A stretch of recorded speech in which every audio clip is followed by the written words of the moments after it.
Bonjour Anne Lavigne. Bonjour. Vous êtes responsable des études au Conseil d'orientation des retraites et vous intervenez aux entretiens enseignants-entreprises les 27 et 28 août à l'École Polytechnique sur le thème risques et opportunités et à l'occasion de la table ronde répartition contre capitalisation, quel système de financement des retraites? En France, le système par capitalisation, c'est-à-dire que l'idée que les dépenses de retraite soient placées en bourse, est moins populaire depuis la crise financière. Peut-on établir d'abord quel est le système le plus efficace entre capitalisation et la répartition que nous avons en France? Alors, si on cherche quel système est le plus efficace pour couvrir le risque de longévité, c'est-à-dire le risque de ne pas être capable à âge élevé de satisfaire ses besoins de consommation par son propre travail, il faut regarder deux choses: le rendement et les risques. Alors, en ce qui concerne la répartition, le rendement, c'est en gros la croissance de la population plus la croissance de la productivité du travail. Et c'est vrai qu'entre 1945 et 1980, la répartition a bénéficié d'un bon rendement, avec une forte natalité, de forts progrès de productivité. Mais depuis le début des années 80, le nombre de cotisants augmente moins vite et surtout les progrès de productivité du travail ralentissent et l'espérance de vie continue de s'allonger. Et tous ces facteurs font que la répartition a du mal à assurer un revenu de remplacement aux retraités.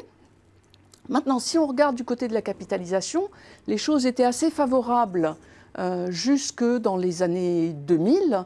Et depuis la crise financière, les rendements de la capitalisation, qui sont les rendements boursiers, sont beaucoup moins attrayants. Alors, du côté des risques, on voit que la répartition est bien sûr soumise aux risques démographiques. Mais ce qu'on ignore, c'est que la capitalisation aussi est soumise aux risques démographiques parce que le travail et le capital sont en partie complémentaires et puis que, de toute façon, on doit prélever sur la production nationale lorsque l'espérance de vie augmente. Du coup, comme il y a en plus des risques financiers liés à la capitalisation, on voit qu'il n'y a pas de système de financement qui domine un autre en termes de rendement ou de risque. Alors, ça c'est pour l'efficacité du système. En ce qui concerne l'équité, est-ce qu'on peut dire de façon définitive qu'un système est vraiment plus équitable que l'autre? Alors là non plus, il n'y aura pas de réponse tranchée.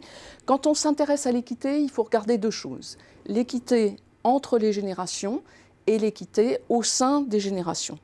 Globalement, ce qu'on peut dire, c'est que la répartition permet de corriger les inégalités intragénérationnelles parce que dans les mécanismes de la répartition, il y a des dispositifs avec des pensions minimales, avec la compensation des durées d'assurance liées aux maternités, qui font que la répartition, les inégalités de pension sont en général inférieures aux inégalités de revenus d'activité. Ce qui n'est pas vrai de la capitalisation, puisque la capitalisation a le même rendement, quelle que soit votre position dans l'échelle des revenus, et que du coup, elle a tendance plutôt à amplifier les inégalités intragénérationnelles. Maintenant, si on regarde du côté des inégalités intergénérationnelles, il faut bien se rendre compte que la répartition, elle est inéquitable par construction.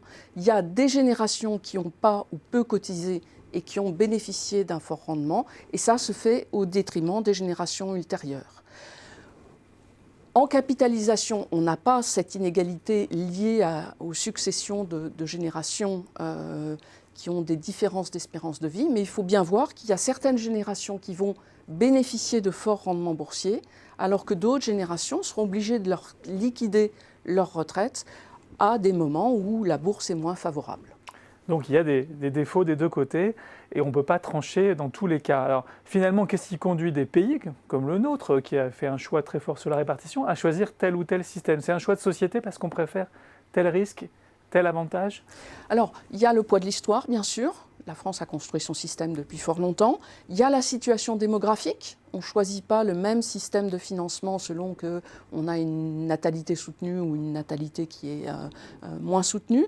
C'est un choix de société qui dépend de l'aversion pour le risque ou pour les inégalités.